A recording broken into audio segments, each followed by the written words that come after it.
حضور اسلامی تعلیم کے مطابق کسی کو برے نام سے پکارنے کی ممانعت ہے. جی سوال یہ ہے کہ اسلام کے بدترین دشمن کو عام طور پر ابو جہل کے نام سے پکارا جاتا ہے،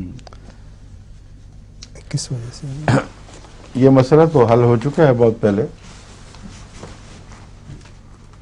ایک ہے لا تنابزوا بالالقاب، یہ جو مضمون ہے یہ مومنوں کی سوسائٹی میں محبت کو ترویج دینے کے تعلق میں بیان ہوا ہے، اور فرمایا گیا ہے کہ دیکھو تم کسی کو برے نام سے نہ پکارو تاکہ تمہارے آپس میں اختلاف نہ پیدا ہوں، تمہاری یکجہتی کو نقصان نہ پہنچے.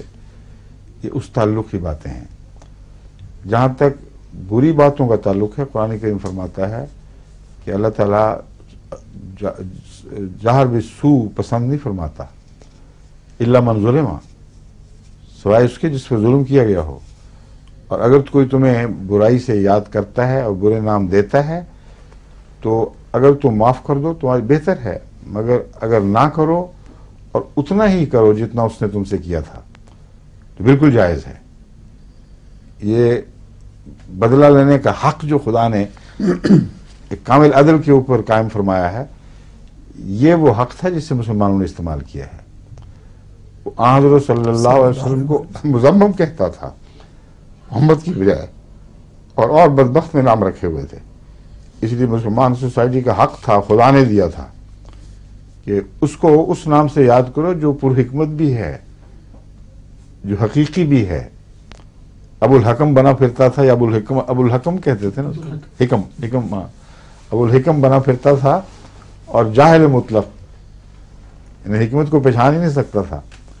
اس لیے اس نام میں تو بہت گہرائی اور سچائی ہے، لیکن دوسرے نام میں اس کے بالکل جھوٹ تھا. تو مسلمانوں کو اب جوابی کارروائی کا حق ملتا ہے. اس آیت کو اس کے ساتھ نہ ملائیں، وہ الگ مضمون ہے جہاں یہ حقوق قائم کیے گئے دشمن سے لڑائی کے.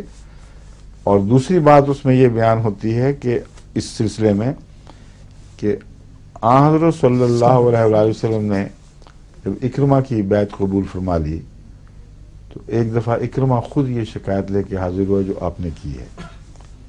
اس نے کہا یا رسول اللہ مجھے بہت تکلیف ہوتی ہے، میرے باپ کو اگرچہ ٹھیک ہے وہ ظالم تھا، مگر عربوں میں بہت وہ غیرت تھی، اپنی قبائلی اور اپنی قبائلی حمیت بھی، اور قبیلوں میں آپس میں مقابلے تھے. کچھ اپنے آپ کو زیادہ معزز سمجھتے تھے اور اس کی بہت غیرت رکھتے تھے. تو یہ یقیناً قبائل میں سے چوٹی کے قبائل کا ایک فرد تھا اکرمہ بن ابو جہل.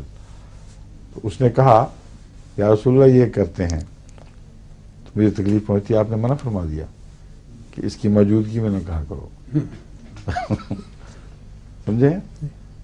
وہاں مومن کو تکلیف چونکہ پہنچنی تھی جس کا قصور کوئی نہیں، اس لیے وہاں ضمنی طور پر یہ اس آیت کے تابع آ گیا تھا.